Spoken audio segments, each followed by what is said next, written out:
Say this loud. This will probably be one of the defining moments in your life as a kingdom citizen this morning. I want to talk about keys to building a stable faith. Keys to building what? A stable faith. I'd like to begin this morning with the questions that always plague life. I call them the mysteries of life. These questions that are constantly in the minds of maybe 6 billion people in the world, including the one sitting in your chair right now. And here's one I think that you need to write down. There are questions in life we can never answer. First, you must settle that. Because if you don't come to that conclusion, you will always be depressed. I decided that over 30 years ago, so that's why I have no depression. I have no problems. I have no frustrations in my life because I solved that issue 30 years ago. There are questions I will never be able to answer. Number two, there are things in life we can never explain. Settle that now. When you want an explanation for everything, you will always be depressed.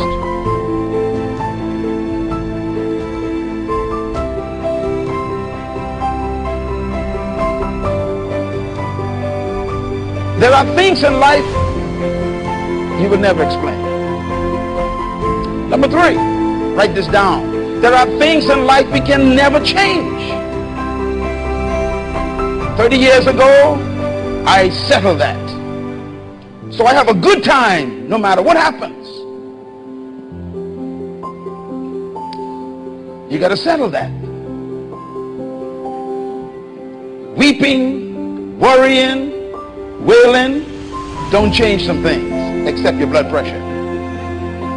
So settle it in your heart. There's some things you cannot change. Number four, there are things in life you cannot control. Settle it. If this man wants to leave you, you can put a gallon of oil on his pillar and pray in tongues a million days. If he wants to leave you, that's his will. You can't control it. Get settled in some things in life.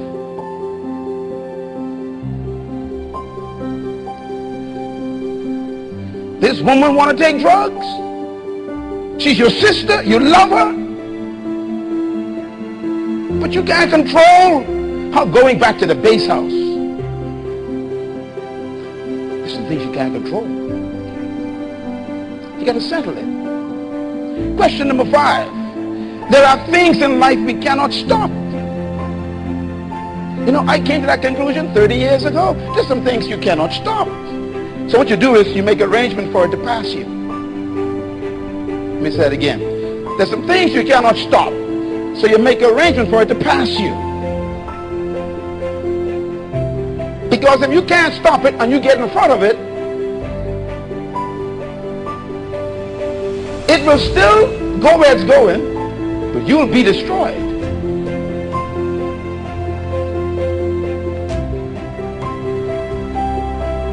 Number six, there are things in life we are not responsible for. Say it and write it down.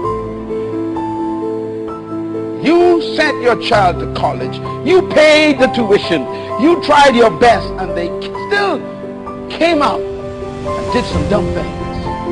You could not be responsible for that child's decisions.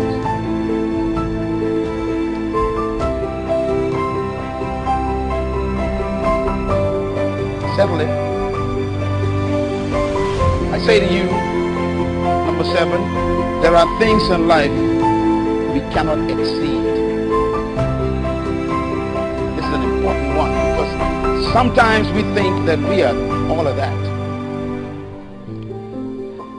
One of my favorite statements in life that have kept me at peace is this one. I don't know. Say it.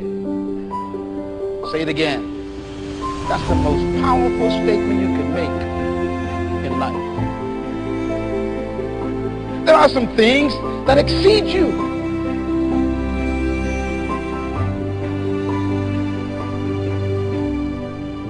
It goes beyond me. And it keeps me peaceful.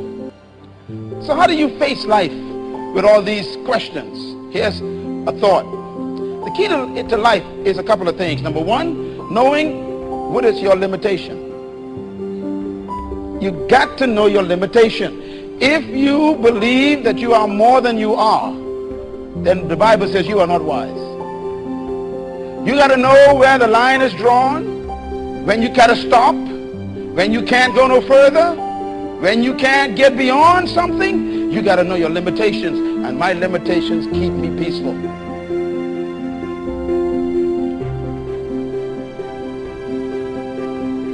Success in life, write this down, is when you know what you are responsible for. You know some things that you are responsible for. For example, your own decisions. You cannot blame anyone for something you decided. You have to know your responsibility.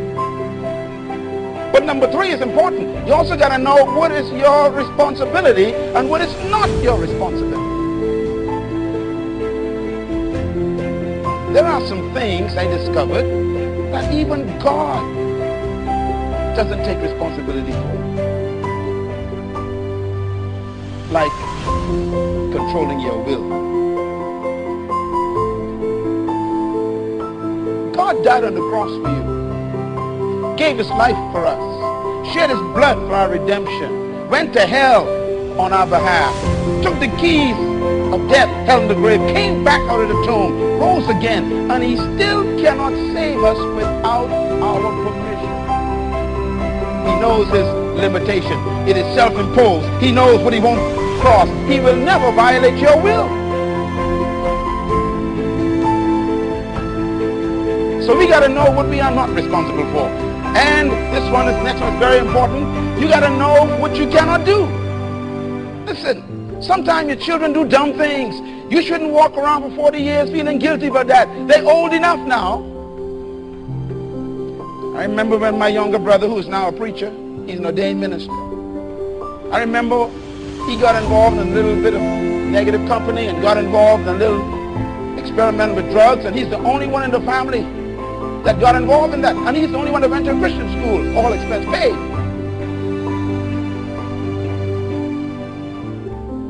All of us went to government school. Mama and Dad didn't pay nothing for us. They paid for this one.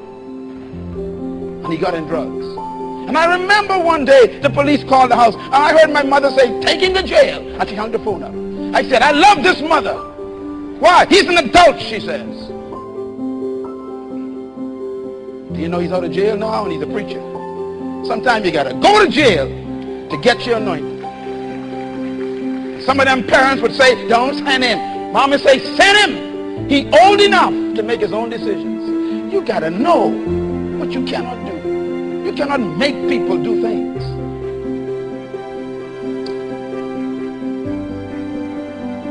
Write this down, please.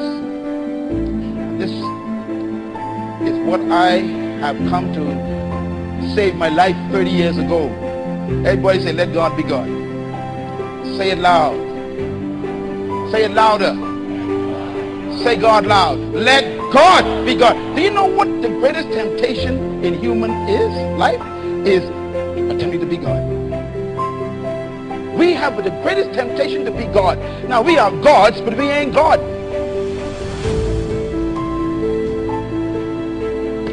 Let me tell you what I mean by that. There are things only God can do. Write that down. This message comes right from God to you today.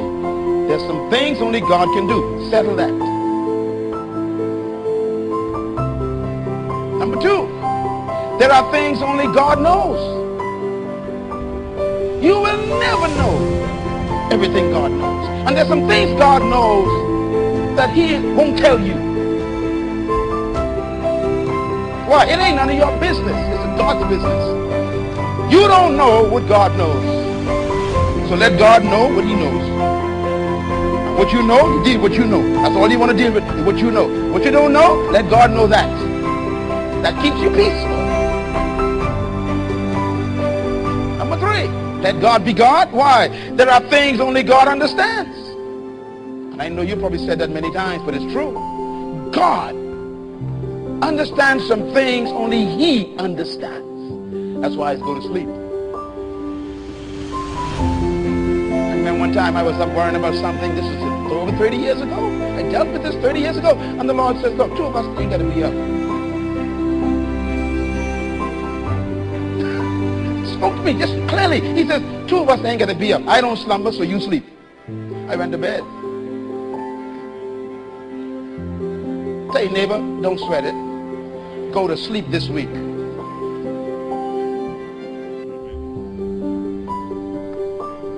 I got no problems. Number 4, write this down. There are things only God can explain. Friends, if you try to explain things only God can explain, you're going to become yourself an explanation. An explanation mark. The greatest thing you could ever say when you start dealing with God is, I don't know. This little finite brain that grew up in McCullough Corner tries to argue with God. Are you crazy? You from an island 2 miles wide. You're going to talk to the God who rules 500 million galaxies. How dare you? Yeah, but we love to argue with God. There's some things only God can explain. So go to bed. Some of you are putting yourself under unnecessary pressure, trying to explain things only God could explain. Relax your brain and go eat a good sandwich.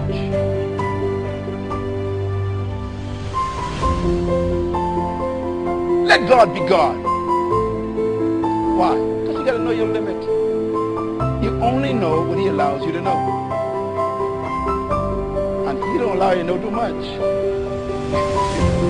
Because your mental capacity to contain God's past knowledge is impossible. So God gives us sentences, and he has a library. And his sentence can last you a lifetime. I put this to you, that what God is after is strong faith. Now, I'm going to drive this home today, and God's going to heal your mind. Everybody say strong faith. Write this down, please. Your faith is only as strong as the test it survives.